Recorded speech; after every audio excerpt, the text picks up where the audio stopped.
গল্পতরু চ্যানেলে আপনাদের সাথে আছে আমি রাজ। পড়ছিলাম বিভূতিভূষণ বন্দ্যোপাধ্যায়ের উপন্যাস ইছামতি। পড়ছি এর দ্বাদশ পর্ব। দেওয়ান হরকালী সুর লালমোহন পালের গদিতে বসে নীলকুঠির চাষ কাজের হিসেব দিচ্ছিলেন। বেলা দুপুর উত্তীর্ণ হয়ে গিয়েছে। লালমোহন পাল বললেন, ঘাস খামারের হিসেবটা ও বেলা দেখলে হবে না দেওয়ান মশাই, বড্ড বেলা হলো। আপনি খাবেন কোথায়? কুঠিতে। কে রাঁধবে? আমার নরহরি পেশকার বেশ রাধে। কথায় কথায় লালমোহন পাল বলেন, ভালো কথা, আমার স্ত্রী আর ভগ্নী একদিন কুঠি দেখতে চাচ্ছে। ওরা ওর ভেতর কখনো দেখেনি। যাবেন, কালই যাবেন। আমি সব বন্দোবস্ত করে দিচ্ছি। কিসি যাবেন? গরুর গাড়িতে। কেন, কুঠির পালকি আছে, তাই পাঠাবো এখন। আজ 2 বছর হল বেঙ্গল ইন্ডিগো কোম্পানি 11,500 টাকায় তাদের কর্মকর্তা ইনিস সাহেবের মধ্যস্থতায় মোল্লাহাটির কুঠি লালমোহন পাল ও সতীশ সাধুখার কাছে বিক্রি করে ফেলেছে। শিপটনের মৃত্যুর পর ইনিস সাহেব এই 2 বছর কুঠি চালিয়েছিল। শেষে ইনিস সাহেবই রিপোর্ট করে দিলে এ কুঠি রাখা আর লাভজনক নয়। নীলকুঠির খাস জমি 150 বিঘেতে আজকাল চাষ হয় এবং কুঠির প্রাঙ্গণের প্রায় 13 বিঘে জমিতে আম, কাঁঠাল, পেয়ারা প্রভৃতি চারা লাগানো হয়েছে। অর্থাৎ কৃষিকার্যই হচ্ছে আজকাল প্রধান কাজ নীলকুঠির। চাষটা বজায় আছে এই পর্যন্ত। দেওয়ান হরকালী সুর ও নরহরি পেশকার এই দুজন মাত্র আছেন পুরনো কর্মচারীদের মধ্যে। সব কাজকর্ম দেখাশোনা করেন। প্রসন্ন চকর্তি আমিন এবং অন্যান্য কর্মচারীর জবাব হয়ে গিয়েছে। নীলকুঠির বড় বড় বাংলা ঘর কখানার সবগুলি আসবাবপত্র সমেত এখনও বজায় আছে। না রেখে উপায় নেই। ইন্ডিগো কোম্পানি এগুলি শুদ্ধ বিক্রি করেছে এবং দামও ধরে নিয়েছে। অবশ্যই জলের দামে বিক্রি হয়েছে সন্দেহ নেই। এই অজপল্লী গ্রামে এত বড় কুঠি বাড়ি ও শৌখিন আসবাবপত্রের ক্রেতা কে? গাড়ি করে বয়ে অন্যত্র নিয়ে যাবার খরচও কম নয়, তার হাঙ্গামাও যথেষ্ট। ইন্ডিগো কোম্পানির অবস্থা এদিকে টলমলো। যা পাওয়া গেল তাই লাভ। ইনিস সাহেব কেবল যাবার সময় 2টো বড় আলমারি কলকাতায় নিয়ে গিয়েছিল। দেওয়ান হরকালীশ্বর বাড়ি এসে বুঝিয়েছিলেন, খাস জমি আছে 150 বিঘে, 142 বিঘে 9 কাঠা 700 টাকা। ওই 150 বিঘেই ধরুন। ওটবন্দি জমা বন্দোবস্ত নেওয়া আছে 70 বিঘে। তাছাড়া নওয়াদার বিল ইজারা নেওয়া হয়েছিল ম্যাকনিল সাহেবের আমলে নাটোর রাজাদের কাছ থেকে। মোটা জলকর। চোখ বুঝে কুঠি কিনে নিন পালমশাই। নীলকুঠি হিসেবে নয়, জমিদারি হিসেবে কিনে নিন। জমিদারি আমি দেখাশোনা করব। আরও 2-1টি পুরনো কর্মচারী আপনাকে বজায় রাখতে হবে। আমরাই সব চালাবো। আপনি লাভের করি আমাদের কাছ থেকে বুঝে নেবেন। লালমোহন পাল বলেছিল, কুঠি বাড়ির আসবাবপত্র সমেত? বিলকুল। যান, নেব। এইভাবে কুঠি কেনা হয়।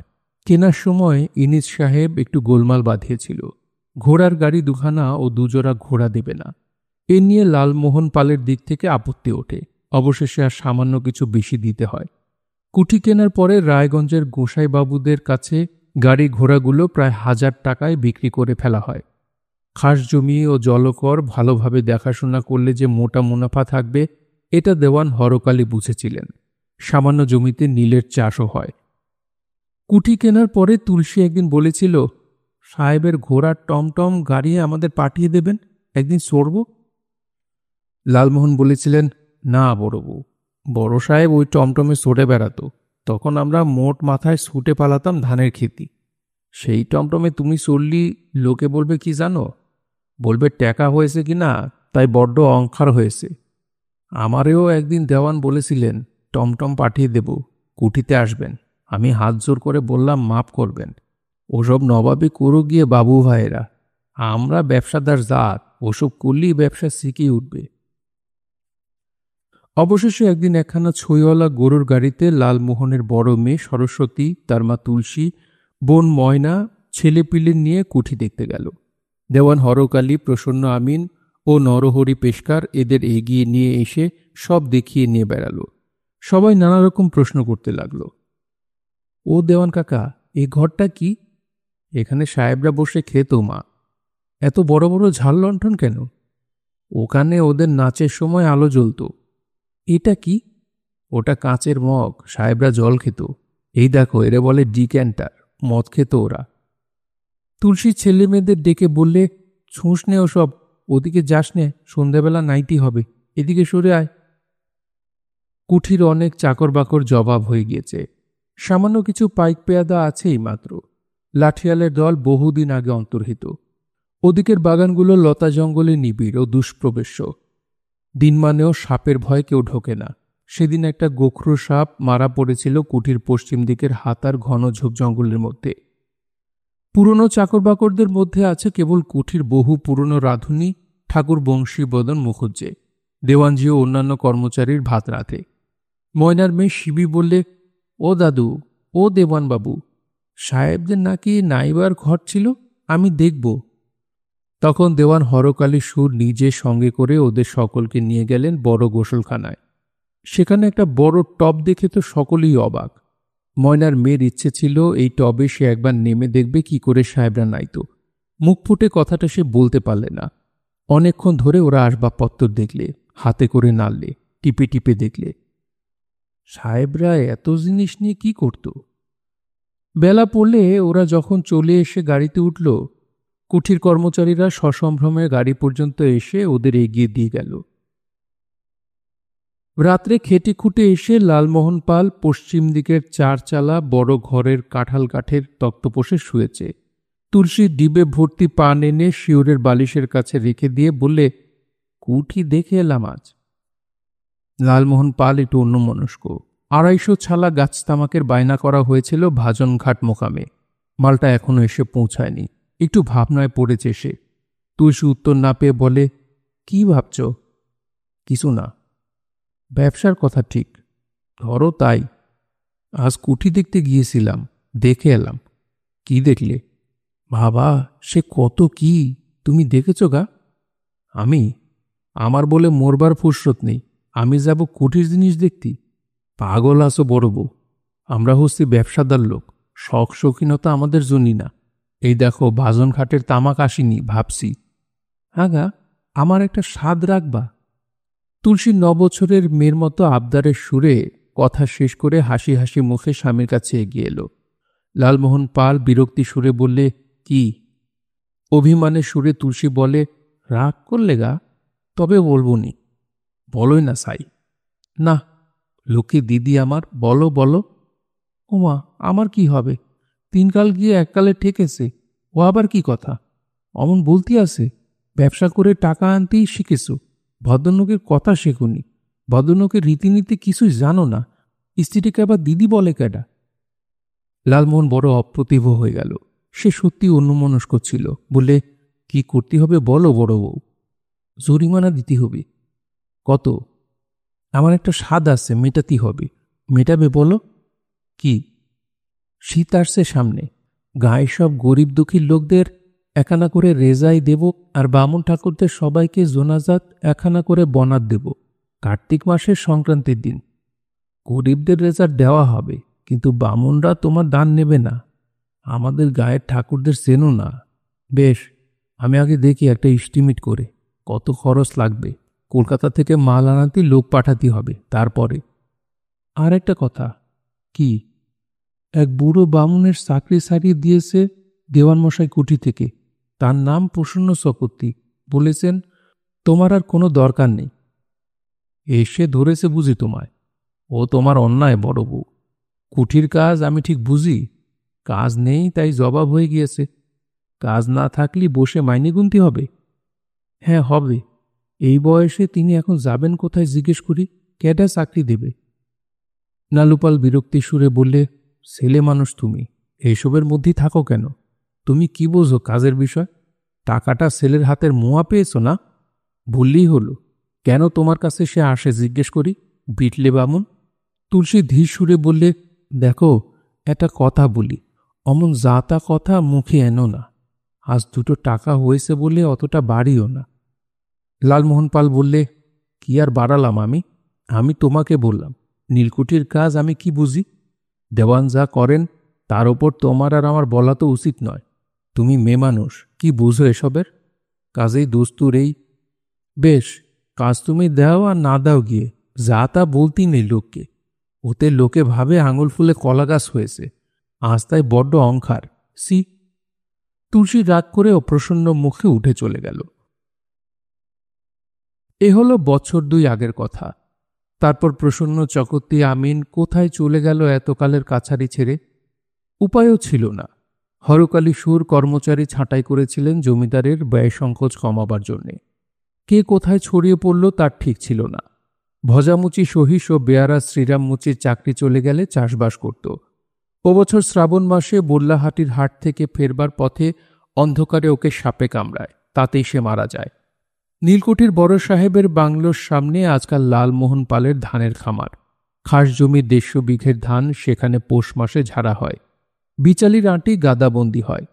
যে বড় বারান্দাতে সাহেবরা ছোট হাজরি খেত, সেখানে ধান ঝাড়াই কৃষাণ এবং জনমজুরেরা বসে দা কাটা তামাক খায় আর বলাবলি করে, সমন্ধি সাহেবগুলো এই ঠান্ডায় বসে কত মুরগির গোশত ধুনেছে আর ইঞ্জিরি বলেছে।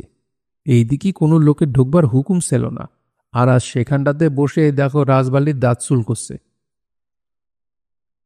বিকেলবেলা খোকাকে নিয়ে ভবানী বাড়ুজ্যে গেলেন রামকানাই কবিরাজের ঘরে। খোকা তাকে ছাড়তে চায় না। যেখানে তিনি যাবেন, যাবে তার সঙ্গে।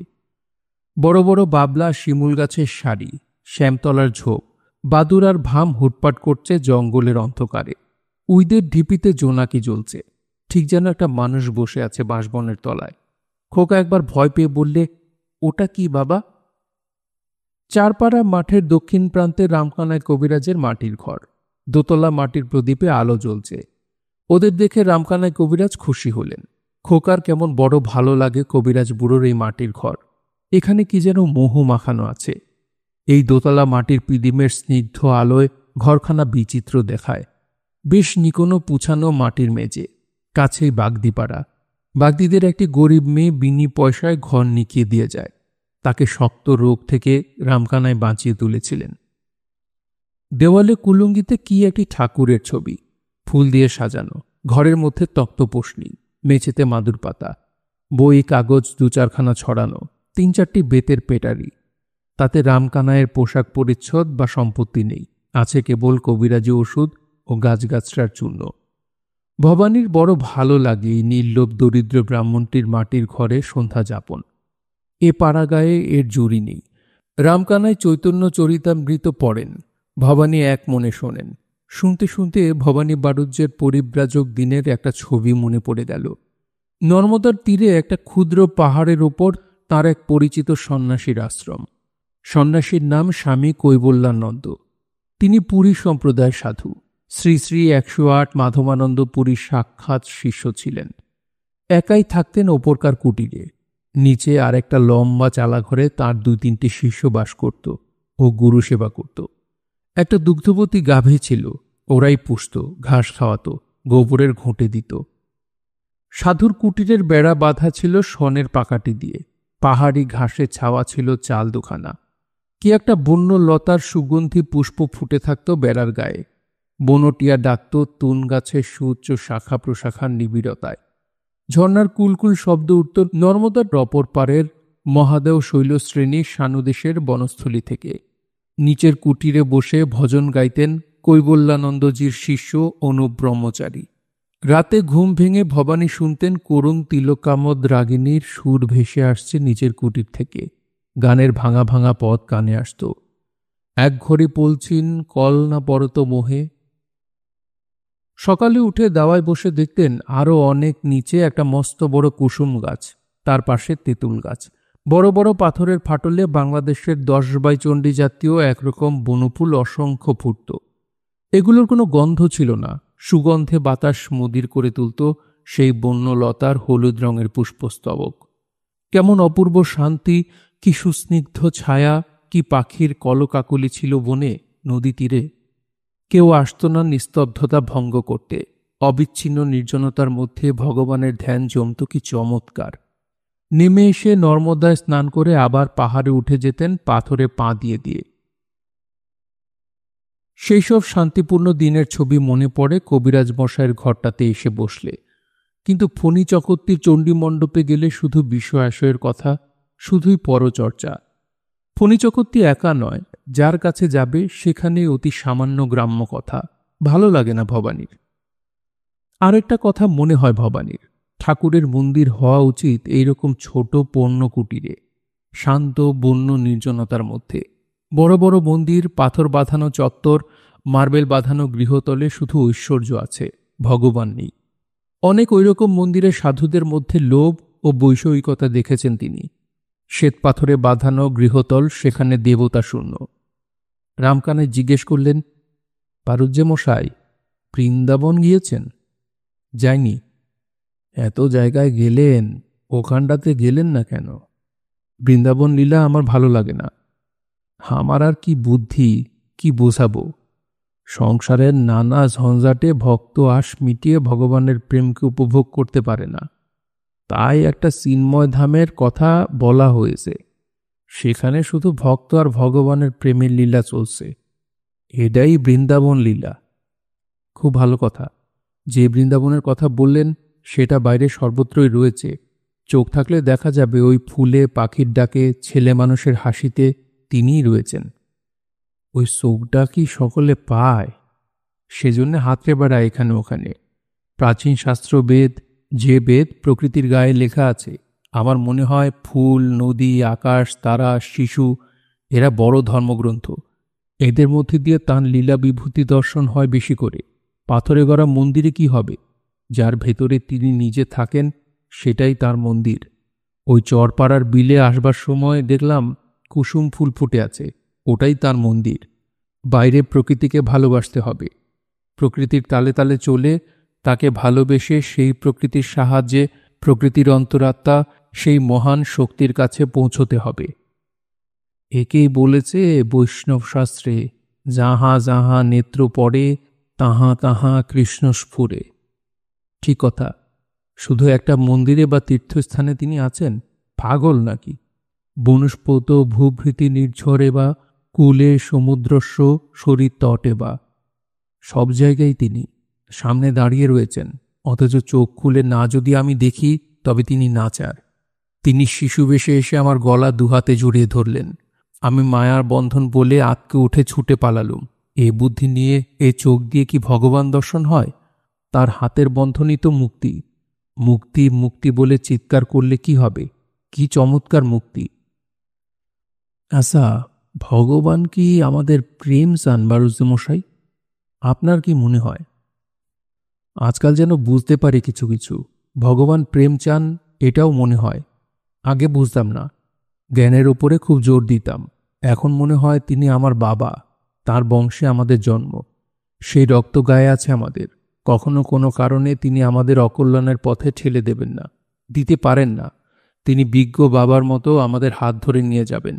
তিনি যে আমাদের বহু বিজ্ঞ, বহু প্রাচীন, বহু অভিজ্ঞ, বহু জ্ঞানী, বহু শক্তিময় বাবা। আমরা তার নিতান্ত অবোধ, কুসংস্কারগ্রস্ত, ভীরু, অসহায় ছেলে।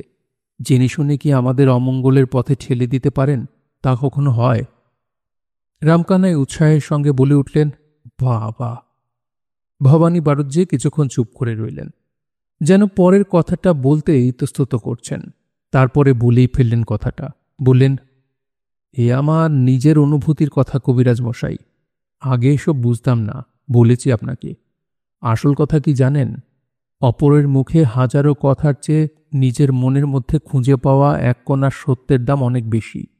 নিজে বাবা হয়ে খোকা জন্মাবার পরে তবে ভগবানের পিতৃরূপ নিজের মনে বুঝলাম ভালো করে।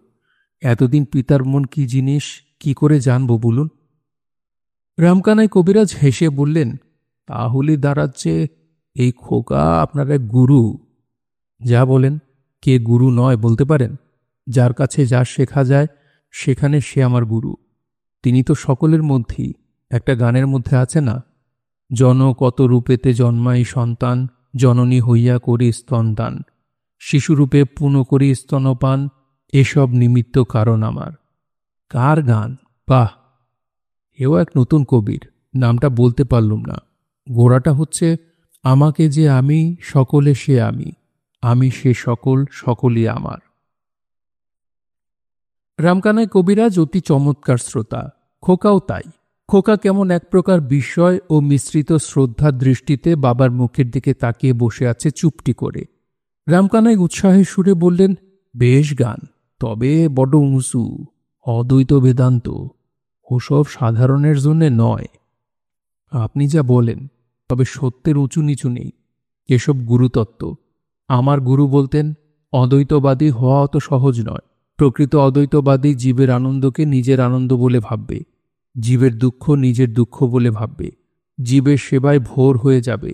সকলের দেহই তার দেহ, সকলের আত্মাই তার আত্মা, আপন পর কিছু থাকে না সে অবস্থায়। নিজেকে বিলিয়ে দিতে পারে জীবের পায়ে এতটুকু কাঁটা তুলতে। তার কাছে জাগ্রত দশায় অত মম জগৎ সর্বং, জগতে সবই আমার, সবই আমি। আমার সমাধি অবস্থায় অথবা ন চ কিঞ্চন, কিছুই আমার নয়, কিছুই নেই, এক আমিই আছি, জগৎ তখন নেই।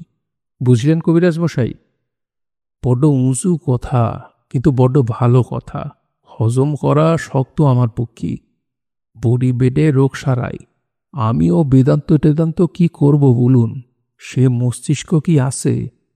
তবে বড় ভালো লাগে, আপনি আসেন এ গরিবের কুঁড়েতে, কত যে আনন্দ দেন এসে, সে মুখী আর কি বলবো আপনারে।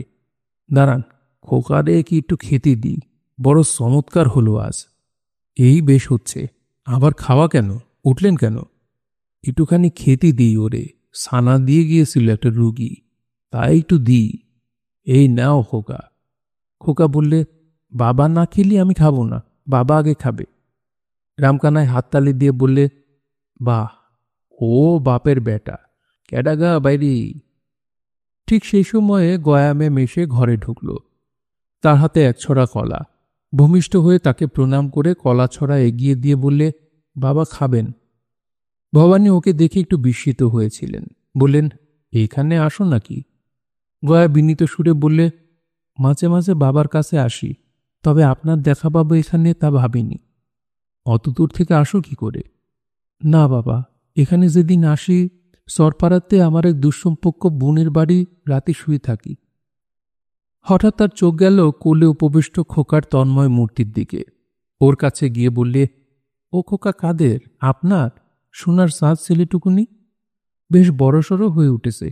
আহা, বেঁচে থাকো, দেওয়ানজির বংশের সুরো হয়ে বেঁচে থাকো বাবা। ভবানী বললেন, কি করো আজকাল? কি আর করব বাবা, দুঃখ ধান্দা করি। মা মারা যাওয়ার পর বড্ড কষ্ট। এখানে তাই ছুটে ছুটে আসি বাবার কাছে একটু চৈতন্য চরিতামৃত শুনতি।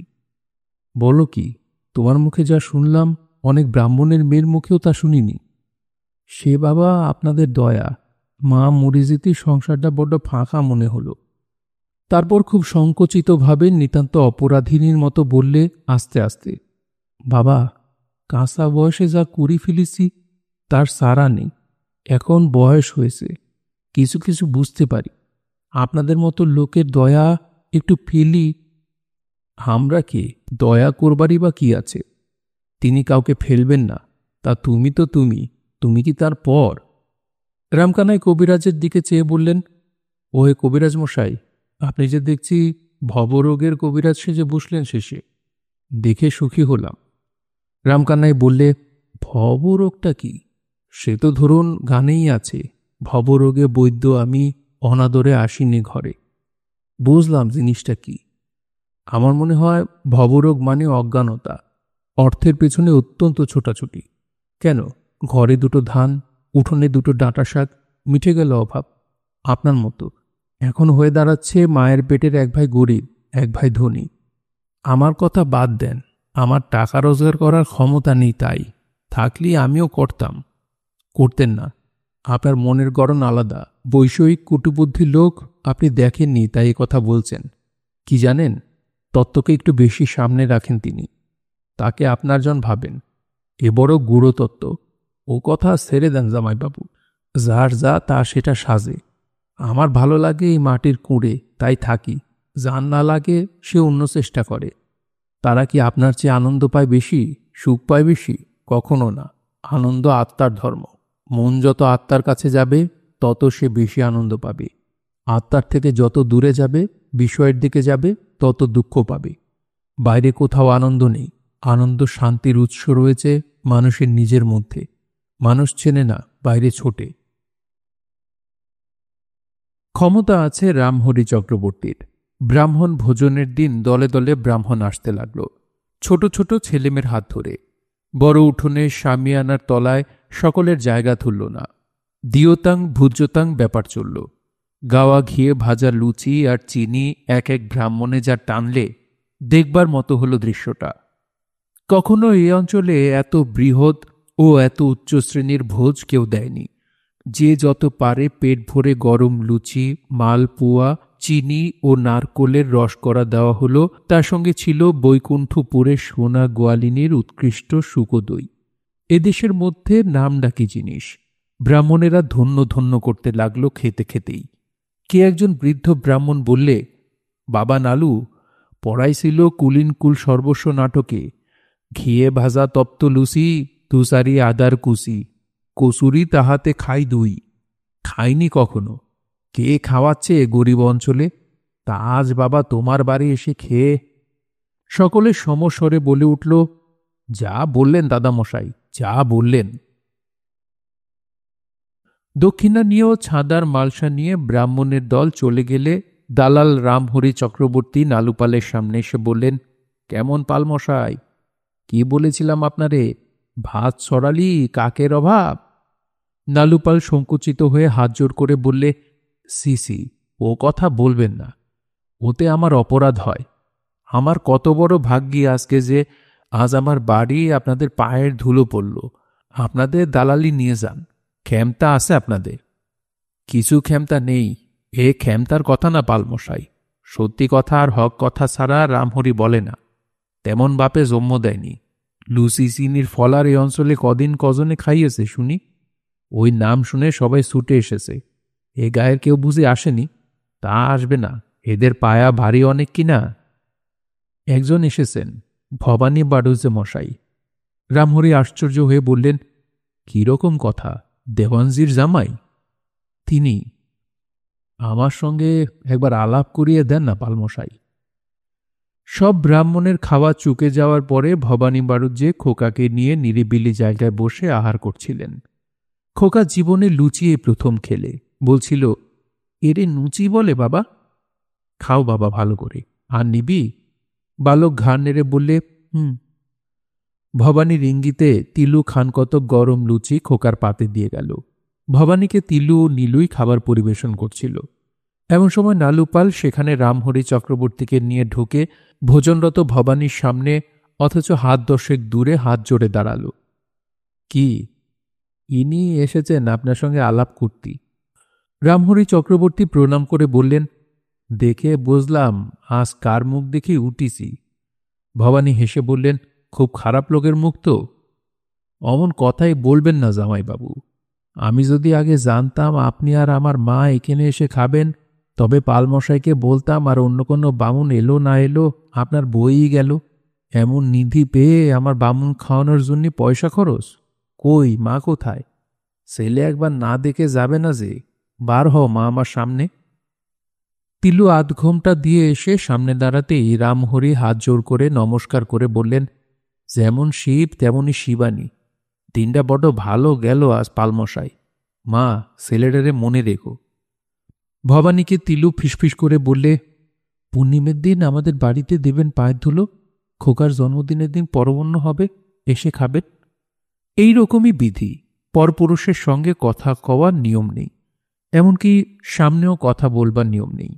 একজন মধ্যস্থ করে কথা বলা যায়, কিন্তু সরাসরি নয়। ভবানী বুঝিয়ে বলবার আগেই রামহরি চক্রবর্তী বললেন, আমি তাই করব মা। পরবন্ন খেয়ে আসব, এ আমার ভাগ্যি। এ ভাগ্যির কথা বাড়ি গিয়ে তোমার বৌমার কাছে গল্প করতে হবে। তাকেও আনবেন না? না মা, সে কেলে আপনাদের মতো আজকালকের উপযুক্ত নয়। সে পুরুষ মানুষের সামনে বেরোবেই না। আমি এসে আমার খোকন ভাইয়ের সঙ্গে পরবন্ন ভাগ করে খেয়ে যাব আর আপনাদের গুণ গেয়ে যাব। নীলমণি সমাদ্দারের স্ত্রী আন্না কালী তার পুত্রবধূ সুবাসীকে বললেন, হ্যাঁ বৌমা, কিছু শুনলে নাকি গায়ে ওদিকের কথা?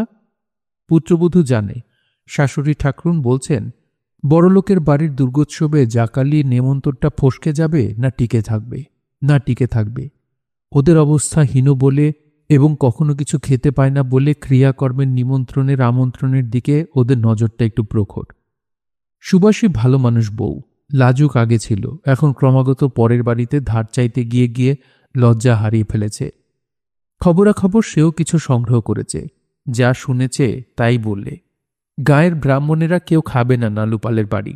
আন্নাকালী বললে, যাও দেখি একবার স্বর্ণদের বাড়ি। তুমি যাবে মা? আমি ডাল বাটি, ডাল কটা ভিজতে দিয়েছিলাম, না বাটলি নষ্ট হয়ে যাবে, বছরের পোড়ানি তো উঠলই না। শোন, তোরে বলি বৌমা। কি মা? আন্নাকালী এদিক ওদিক চেয়ে গলা সুর নিচু করে বললেন, স্বর্ণকে বলে আয়, আর যদি কেউ না যায় আমরা দুঘর নুকিয়ে যাব একটু বেশি রাত্রি। তুই কি বলিস? ফণি জ্যাঠামশাই কি ওর বউ দেখতে পেলি বাঁচবে? রাত হলি যাব, ক্যাডাটের পাশে। এ গায়ে গাছপালার কান আছে, তুই জেনে আয় তো। সুবাসী গেল যতীনের বউ স্বর্ণের কাছে। এরাও গায়ের মধ্যে বড্ড গরিব। একরাশ থোর করছে বসে বসে স্বর্ণ, পাশে দুটো ড্যাঙর ডাটার পাকা ঝাড়। সুবাসী বললে, কি রান্না করছো স্বর্ণ দিদি? এসো সুবাসী। উনি বাড়ি নেই, তাই ভাবলাম মেয়ে মানসির রান্না আর কি করব, ডাঁটা শাকের চচ্চড়ি করি আর কয়ালের ডাল রাঁধি। সত্যি তো? বস সুবাসী। বসবো না দিদি, শাশুড়ি বলে পাঠালে। তোমরা কি তুলসী দিদিদের বাড়ির নেমন্তন্নে যাবা? ননদ তো বলছিল যাবা নাকি বউ দিদি। আমি বললাম গায়ের কোনো বামুন যাবে না, সেখানে কি করে যাই বলো? তোরা যাবি? তোমরা যদি যাও তবে যাই।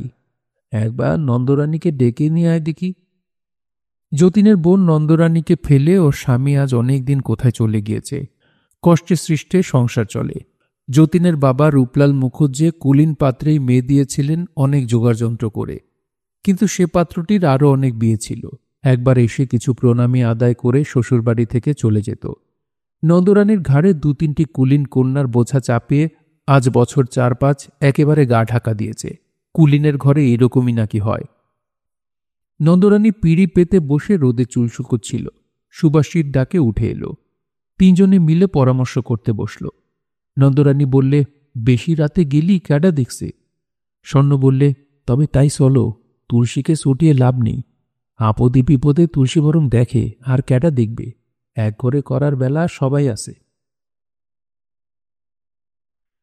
শুনছিলেন বিভূতিভূষণ বন্দ্যোপাধ্যায়ের উপন্যাস ইছামতি। পড়ছিলাম এর 12 পর্ব। উপন্যাসটি শুনতে আপনাদের কাছে কেমন লাগছে তা অবশ্যই কমেন্ট করে আমাদেরকে জানাতে পারেন। ভালো লাগলে এটি লাইক করবেন, চ্যানেলে শেয়ার করে অন্যকে শোনার সুযোগ করে দিতে পারেন। সবাই ভালো থাকবেন, সুস্থ থাকবেন এবং গল্পতরুর সঙ্গেই থাকবেন। ধন্যবাদ।